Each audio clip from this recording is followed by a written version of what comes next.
This is Charles de Gaulle. He led France into World War II. As a member of the Allies, de Gaulle's soldiers fought hard alongside Americans, Brits, and Soviets. Even to this day, he's regarded as an international hero. But he's about to make a routine visit to an Allied nation that will tarnish his reputation there.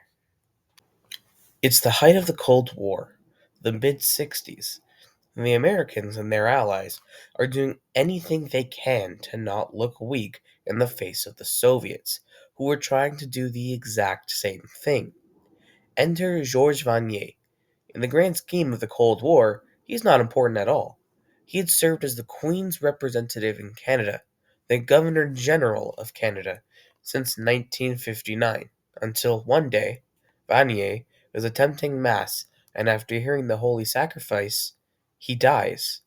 While most Canadians wouldn't know his name now, they did then, as over 15,000 messages of sympathy were received at Rideau Hall. And Canada just so happened to be hosting the Expo 67 to commemorate 100 years of Confederation.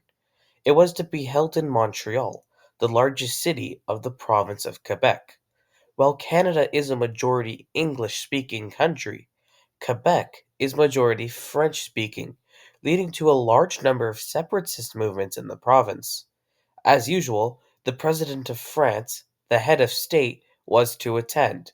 However, the Canadian government was worried about de Gaulle's visit because France, under de Gaulle, had refused to send a diplomat to the funeral of Georges Vanier. This attracted notice in Canada, as Vanier and his wife Pauline had been personal friends of de Gaulle since 1940 when the latter was in exile in London. In April, de Gaulle did not attend the 50th anniversary ceremonies commemorating the Canadian victory at Vimy Ridge, so Lester B. Pearson, Prime Minister of Canada, was worried about de Gaulle's visit and what it would entail. Pearson sent out Secretary of State for External Affairs, Paul Barton, father of future Prime Minister Paul Barton, to visit France to heal the relationship. The speculation for France's relationship with Canada is because of William Lyon Mackenzie King's late recognition of the French state in 1944. In the spring of 1966, as part of the Expo 67 diplomatic protocols, de Gaulle and all world leaders whose countries had an exhibit at the fair and were invited to visit Canada during the spring and summer of 1967. De Gaulle, as a visiting head of state, should have arrived in the Canadian capital of Ottawa, as would be conventional protocol.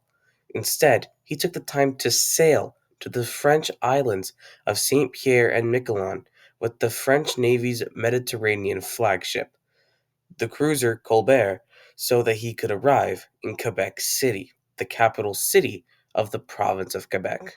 There, de Gaulle was cheered enthusiastically, while the new Governor General, Roland Michener, was booed by the same crowd. In his speech, de Gaulle spoke of his country's evolving ties with Quebec, hinting at his support for Quebec's sovereignty. And on the 24th of July, 1967, un souvenir inoubliable. La France entière sait, voit, entend ce qui se passe ici. Et je puis vous dire qu'elle en vaudra mieux. Vive Montréal, vive le Québec.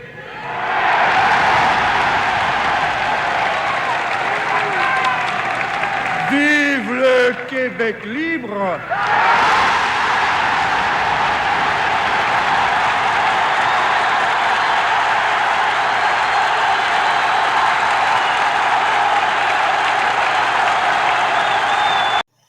this statement coming from the French head of state was considered a serious breach of diplomatic protocol. It emboldened the Quebec sovereignty movement and produced tensions between the leadership of the two countries. Canadian Prime Minister Lester B. Pearson rebuked de Gaulle with an official statement delivered to the French embassy on the 25th and read on national television that evening. He said, "The people of Canada are free. Every province in Canada is free. Canadians do not need to be liberated.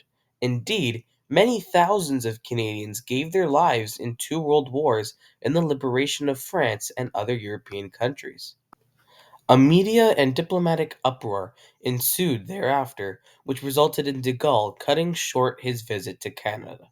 The day after the speech, de Gaulle visited Expo 67 and hosted a banquet at the French Pavilion. On the 26th of July, instead of continuing his visit on to Ottawa, where he was scheduled to meet with Prime Minister Pearson, he decided to return to France on a French military jet. The newly appointed Canadian Minister of Justice, Pierre Elliott Trudeau, publicly wondered what the French reaction would have been if a Canadian Prime Minister shouted, "Brittany to Bretons."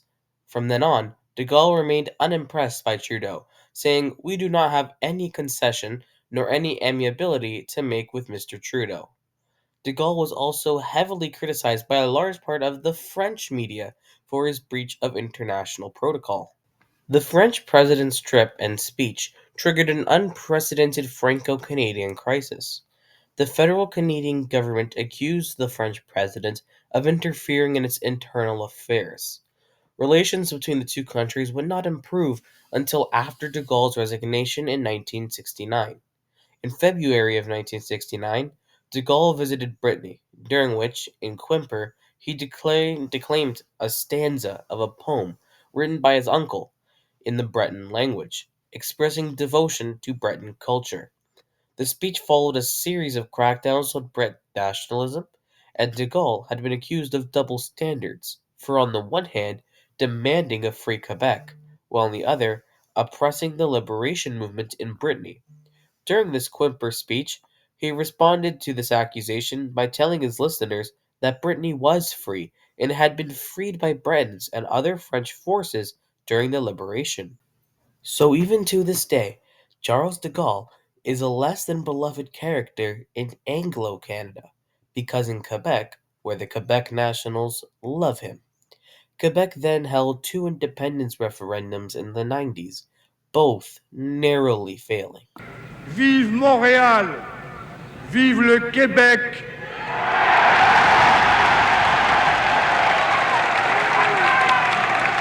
vive le Québec libre.